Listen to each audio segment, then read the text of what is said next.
अस्सलाम वालेकुम दोस्तों, कैसे हैं आप सब। उम्मीद है मेरे तमाम दोस्त बिल्कुल खैरियत से होंगे। दोस्तों, ज़ुबान कोई भी हो, हरूफ की मरहून मिन्नत हुआ करती है। मुख्तलिफ ज़ुबानों में इनके नाम तो मुख्तलिफ हो सकते हैं, लेकिन हकीकत नहीं बदल सकती। इंग्लिश में इन्हीं हरूफ को लेटर्स कहा जाता है। लेटर्स के मिलने से वर्ड्स बनते हैं और इन्हीं वर्ड्स को ख़ास तरतीब देने से जुमला या सेंटेंस बनता है। और सेंटेंसेस की एक ख़ास तरतीब से ही बड़े बड़े मज़ामीन, कुतब और लाइब्रेरियाँ तरतीब पाती हैं, और इसी से हम लेटर्स की अहमियत का अंदाज़ा लगा सकते हैं। मैं अपने मुरतबा कोर्स की स्टार्टिंग इन लेटर्स से ही करूँगा, क्योंकि ये ही बेस है। शायद मेरे कुछ दोस्त ये भी सोचें कि भला ये भी कोई बात हुई, अब हमें एबीसी सिखाई जाएगी। डियर्स, आप यकीनन एबीसी जानते हैं और खूब अच्छी तरह जानते हैं, लेकिन मेरा प्रोग्राम बेस यानी प्राइमरी क्लासेस से स्टार्ट लेकर हायर क्लासेस तक पहुंचेगा। मज़ीद ये कि हर बंदा सब कुछ नहीं जान रहा होता। जो दोस्त अंग्रेज़ी ज़ुबान के बारे में काफ़ी कुछ जानते हैं, मुमकिन है उनके लिए भी यहाँ कुछ नया मिल जाए। नहीं तो कम अज़ कम रिफ्रेशिंग तो लाजमन हो ही जाएगी। साथ ही ये भी कि इस मसरूफियत के दौर में हमारे पास इतना वक्त नहीं होता कि बच्चों की तालीम पर खुद भरपूर तवज्जो दे सकें। हर घर में छोटे बच्चे, बेटा बेटी, भतीजा भतीजी, भांजा भांजी यकीनन मौजूद होते हैं।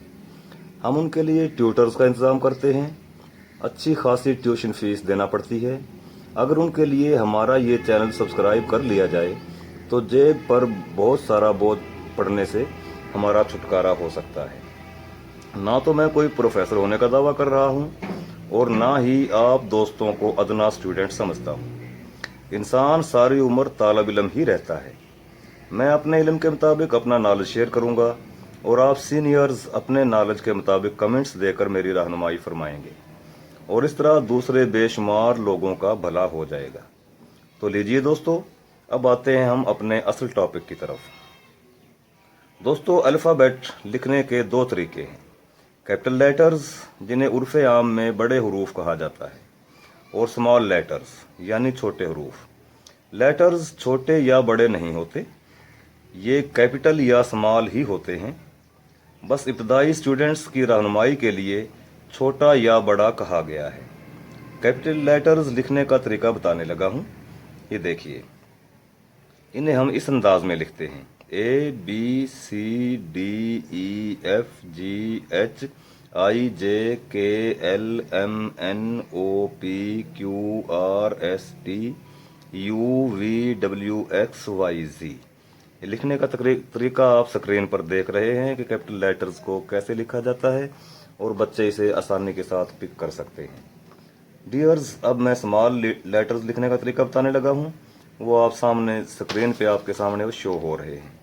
यहाँ से देखकर आपको अगर थोड़ी बहुत रहनुमाई बच्चों की करनी पड़े तो खुद भी कर सकते हैं, लेकिन मेरे ख्याल में रहनुमाई की ज़रूरत बच्चों को नहीं पड़ेगी, वो स्क्रीन पे ही सब कुछ देख सकेंगे।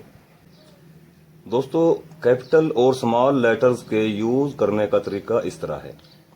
अंग्रेज़ी के हर जुमले में यानी सेंटेंसेस में फर्स्ट लेटर हमेशा कैपिटल में लिखा जाता है। जैसे आप देख रहे हैं, मसलन this is a mobile phone, that is a computer.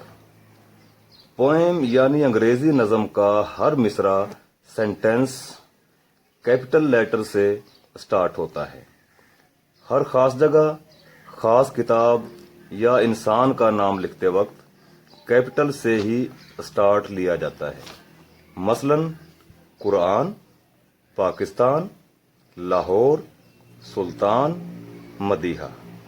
Dears, अंग्रेज़ी ज़ुबान में जब हम किसी इदारे वगैरह के नाम को मुख्तसर यानी शॉर्ट फॉर्म में लिखते हैं तो इसका तरीका ये है। जैसे आप देख रहे हैं, पंजाब यूनिवर्सिटी को हम सिर्फ PU लिखेंगे। इसी तरह अल्लामा इकबाल ओपन यूनिवर्सिटी को AIOU लिखा जाएगा। जी दोस्तों, कैसा रहा आज का सबक? कमेंट्स में ज़रूर बताइएगा। बिल्कुल बुनियादी बातें थीं, हम आहिस्ता आहिस्ता आगे की तरफ बढ़ेंगे ताकि हर बात अच्छी तरह जहन नशीन हो जाए। जिन दोस्तों ने अभी तक हमारा चैनल सब्सक्राइब नहीं किया, अभी सब्सक्राइब कर लें ताकि हर नई वीडियो का नोटिफिकेशन फौरी हासिल हो सके और साथ ही साथ पुरानी वीडियोस से भी फायदा उठाया जा सके। तो अब इजाजत दीजिए दोस्तों, मिलते हैं अगली वीडियो में। उस वक्त तक के लिए अल्लाह हाफिज।